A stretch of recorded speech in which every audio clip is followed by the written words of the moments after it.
It's Married with Channels podcast, a podcast where we look at TV shows, sometimes movies. My name is Moose. I'm Jody. I'm the husband. I'm the wife. And I'm the husband. Yeah, I got that. Hey, our 100th episode is coming up. You have any ideas for us? Tweet us at MarriedWChans. Yeah. Let us know. I don't know. Yeah. You know any big celebrities to get on? Hey, let us know. Hey. Lou Ferrigno, anybody? So this week we're talking just about one of our favorite shows, which we haven't watched in a while. It's been its latest season has been out there, but we haven't been watching it. Better Call Saul, season 6, the final season. Yes. Which is a little sad face, right? Yeah, kinda. I mean, you can't go super long with that show. Sure. But, 6 seems about right, I guess. Yeah. You always want more of a good thing. Sure. And boy, Better Call Saul is a good thing. It is good. Arguably better than Breaking Bad. And I know that might cause some problems with people, but it is definitely up there. Sure. It is in the conversation. And by the way, I've never talked about this. I don't know if we've talked about this, but Better Call Saul theme song.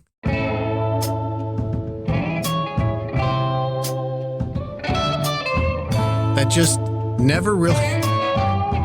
It kind of fits with the show, but it kind of doesn't fit. It kind of belies what the show has. Like, it's a pretty serious show, and it has some really dramatic moments. I know, but for me, it does fit because it kind of has this kind of lackadaisical vibe, like, whatever, I don't care. And it kind of reflects, like, how Saul Goodman, like, he's just not scared. He doesn't, like, take things super seriously, it seems. Okay. I see what you're saying there. Yeah. I get it. I think, though, when they created the show, that theme was there from the beginning of Better Call Saul. Yeah. I think they created it with the mindset of Saul Goodman from Breaking Bad, where he's a little bit more kind of almost the comedic element of the show. Well, he still kind of is here. I don't think so. I think he's very much a serious character. His methods are kind of, slippery, slidey. When he has to turn it on, though, like, in the courtroom or in a conference room or whatever, he is that kind of buffoon, just kind of that big. I don't see him as a buffoon, though. Not a buffoon. Just kind of that. He's just kind of out there, and he's just kind of like boisterous and just kind of, I don't know. I don't care. Throw caution to the wind kind of thing. Yeah, I get what you're saying. Yeah. I think, again, it fits the character from Breaking Bad. But this character, Jimmy McGill, and as he's turned into Saul Goodman, I think it doesn't really fit the theme song. It just sounds like a theme song from like My Name is Earl type of show, like kind of a lighthearted, rompy, single camera comedy show. Well, if that's the worst thing you can find about this show, then that's saying a lot. That's pretty much it, though. I mean, to be honest with you. And I was thinking Jimmy McGill, like, he's such a good lawyer. Yeah. It's like, but he's good, but he needs to do these kind of shady things. Yeah. On the side to sometimes get legitimate cases won. Yeah. And you think, like, because the joke is he went to University of Samoa for his law degree. I can't recall right now. It's something like that. Yes. It's some like, definitely not a prestigious law program. Yeah. But you think, like, if he'd actually, and I'm sure his brother mentioned this early on in the show. Yeah. If he had actually gone to like a real good law school, Jimmy McGill would have been like the best lawyer ever. Well, I think he was on his way in being a partner at the firm and stuff, wasn't he? I mean, even before he became an actual lawyer, like if he went to law school, he would have been a partner within 2-3 years. Gotcha. But he's still a great lawyer. But it's like, he could have been just like the bee's knees, and he wouldn't have to rely on his like shady backdoor wheelings and dealings that he does. Yeah, I think, some people just can't help themselves with running those, shady things. Yeah. So looking at we've watched the first 3 episodes of season 6 of Better Call Saul, Mm-hmm. and I forgot like how enthralling the show is. Mm-hmm. Like when the show ends, you're like, ah, damn it. You know, like I don't want to wait for the next one. I forgot how much of a willing participant Kim Wexler is in kind of the con game. Like she kind of gets excited to fool people or trick people or manipulate them into whatever idea that they scheme up together, you know? Yeah. And that's an interesting character arc for her. Yeah. Starting out, she was very much by the book. Yes. Playing it down the middle. Yeah. Following the rules. And I think what changed for her was remember that one, I think it was season 3. I'm just kind of guessing here. Sure. They went to a restaurant somewhere. A bar. With the tequila. Yeah. And they like kind of scam this guy. Yeah. Without actually scamming him. They just played him. Yeah. They just played him and got him to pay for like the $300 bottle of tequila or something. Yeah. Yeah. But I think since that scene, that episode, she's kind of gotten a taste for like what could happen, you know? Like you don't need to play it safe. You don't need to follow all the rules. Rules can be bent, if not broken. And that's okay. It's worked for Jimmy. He's gotten away with it for the most part. Mm-hmm. So she's on board with that. And it's interesting to see like, and one, it was an episode, it was either 3 or 2 for this season. When they go to visit that one comptroller guy who was running the tax thing with his wife, who was not a fan of Saul. And Jimmy's trying to convince them, like legitimately, the right path. You know, what they need to do because they want to take down Howard. Yeah. Kim's like, all right, enough. Yeah. She calls. I'm going to be the bad cop here. Good cop, bad cop. All done, good cop. She literally calls in a favor. Yes. From one of her tax investigatory IRS agents that she knows. Yeah. And then they're all of a sudden like convinced, well, okay, yeah, we'll help you now. Yeah. Please don't do that. So it's interesting to see Kim Wexler be kind of, I don't want to say the bad guy, but kind of the shark.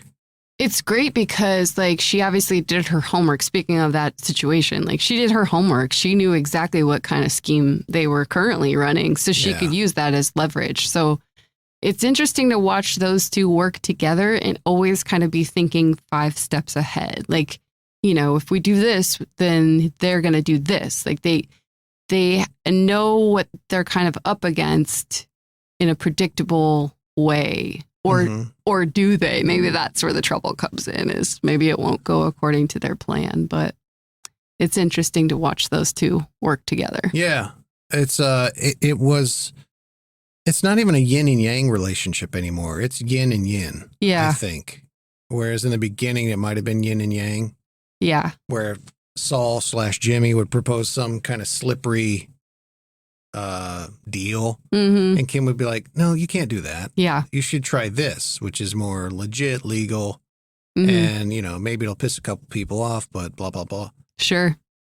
So, yeah. But it's interesting, how that relationship has moved on. Well, they're like a power couple now. Yeah. No, they totally are. In the shady lawyer world, I guess. Absolutely. And, you know, we've had some storyline with Nacho and Lalo Salamanca. Mm-hmm. Yeah. And you knew back in season 5 when that whole like hit squad was coming into the compound that it probably wouldn't work out. Mm-hmm. And it didn't. And flash to this season, episode 1, I believe. How do you say his name? Lalo. Goes to a neighbor's house to rest and get a cup of coffee. Mm-hmm. And they talked about the dental work. Mm-hmm. And then the bearded guy, he says, you look better with a mustache and a soul patch. Oh, I didn't put all that together, what was happening there. I didn't either. Okay. So they show him grabbing the one scissor half. Yes. And then he goes to the bathroom and he's in the mirror looking at the guy shaving into his... Yeah. Essentially looking like Lalo. Yes. And it wasn't until later after we watched it, I was like, oh, he killed him. Uh-huh. Used his body, burnt it. Yep. So that, and the dental work to match his dentist. Yeah. His dental. Yes. x-rays, whatever, Yeah. so that people would think that Lalo was actually killed in that hit attack. Yeah. Okay. I just put all that together. I knew he killed those people. Yeah.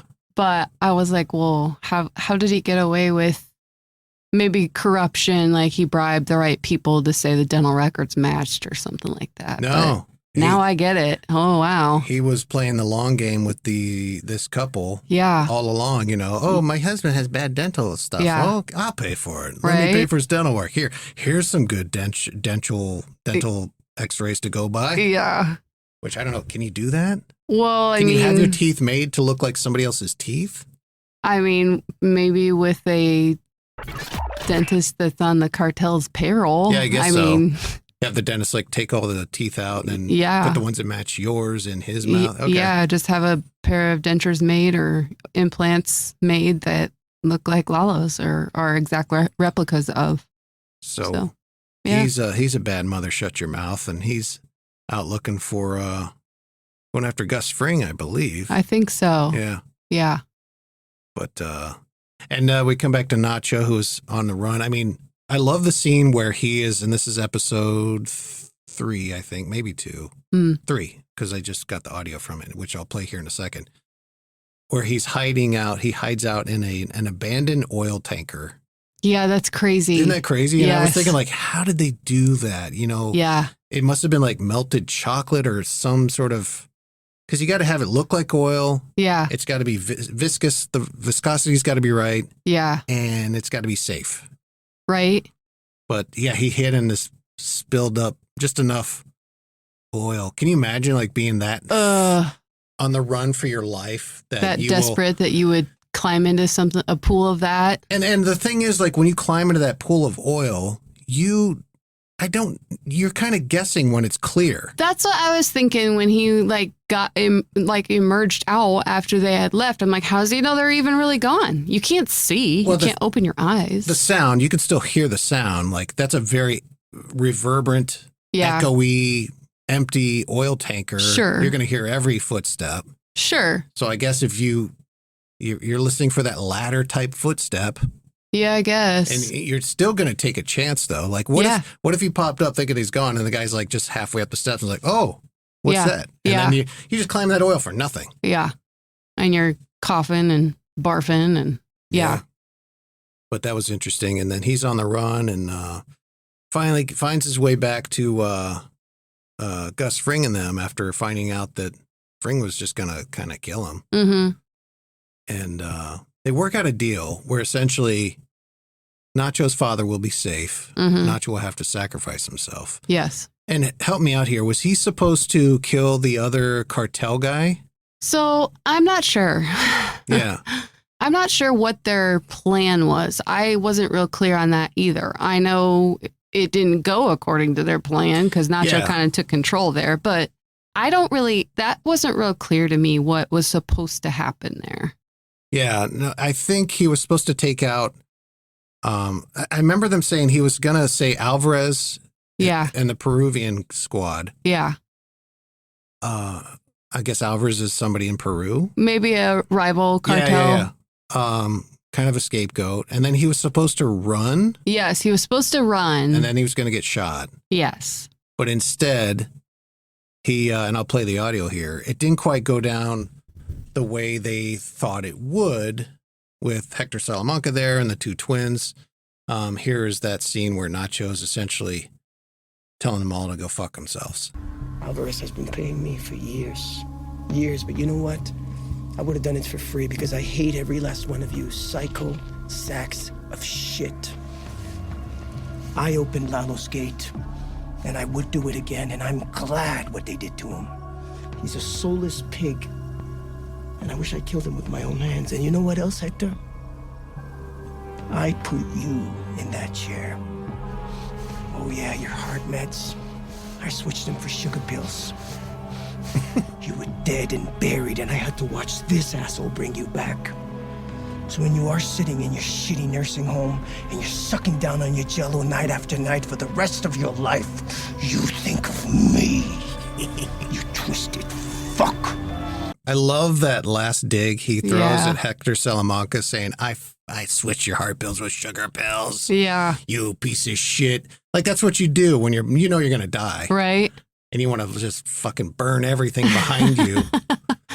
And lo and behold, he did. So he pulled out the piece of glass that he'd held in his hand.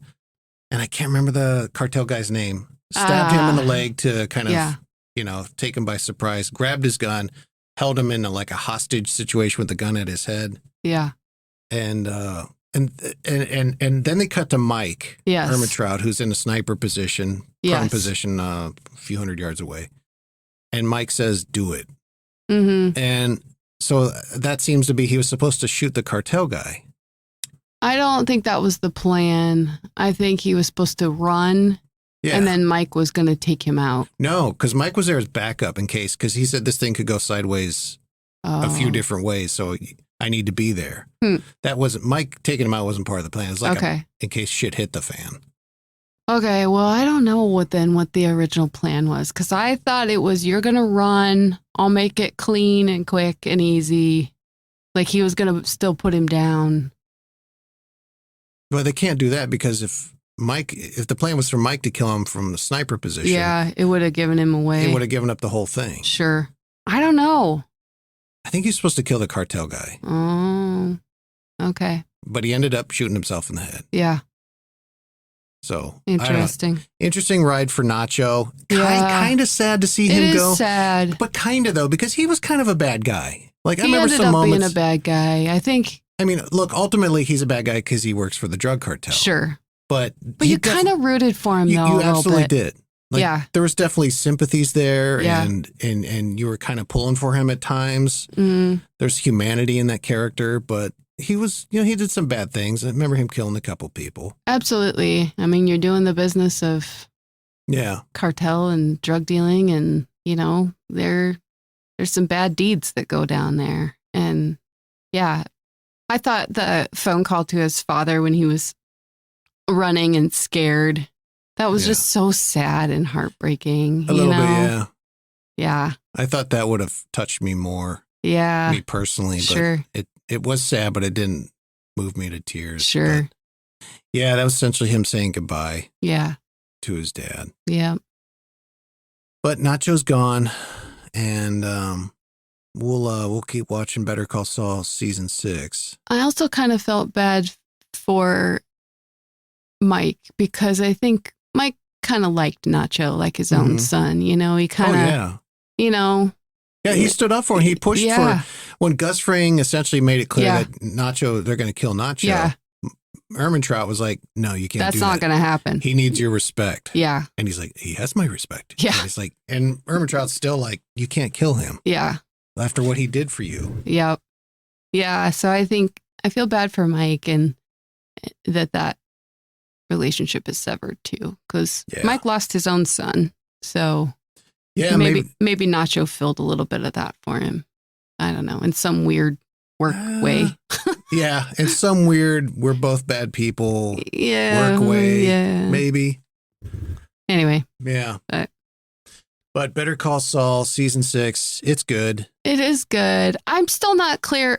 I know the idea is to take Howard down, but I'm still not clear on Kim and Jimmy's plan to do so. Like when they talk about it, like it's got to be something good, but not too good. So he won't want to take the case. I'm kind of like, what are they building to here? We probably should have read up some recap on the previous few episodes. Yeah. It has something to do with Sandpiper, Yeah. that nursing home, Yes. corporation, whatever. Yeah. I think Howard and the firm might have stolen the Sandpiper deal out from under them. Oh, And yeah. I think you're right. I think they're playing some like elaborate long game plan to fuck over Howard Okay. so that I guess Sandpiper drops the firm. Uh-huh. I think. Or it gets settled and they win or something like that. Yeah, Okay. yeah, because Yeah. Jimmy was representing a few residents Yes. back in the day. Yes. So maybe I think they got some class action thing going. Mm-hmm. Okay. That's right. I think you're correct on that. So it's not just to take down Howard personally. It's to No. take down Howard and still salvage Sandpiper settlement for those people. I think they're all connected. I think if Sure. they take Howard down, that will benefit them with the Sandpiper Okay. situation. Gotcha. That is what I'm thinking. Gotcha. We'll see. We're going to start episode 4. And I think there's 8 have aired so far. So we're almost there. Okay. Looking forward to it. Aren't you? Aren't you excited? Yeah, actually I am. This is one of the better shows that I enjoy. So It's a great show. yeah. All right, that's going to do it for us on this Married with Channels podcast. Better Call Saul, go check it out. If you are listening to us on a podcast player, they have a review function. You can comment and make reviews on your favorite playing device. And give stars. Give us some stars. Throw them shiny things at us. And big balls of burning gases. And I think that's going to do it for us. Give us the reviews. Be good about that. Share, tell your friends. Yes. And until next time, I'm Moose. And I'm Jody. We'll see ya. Bye.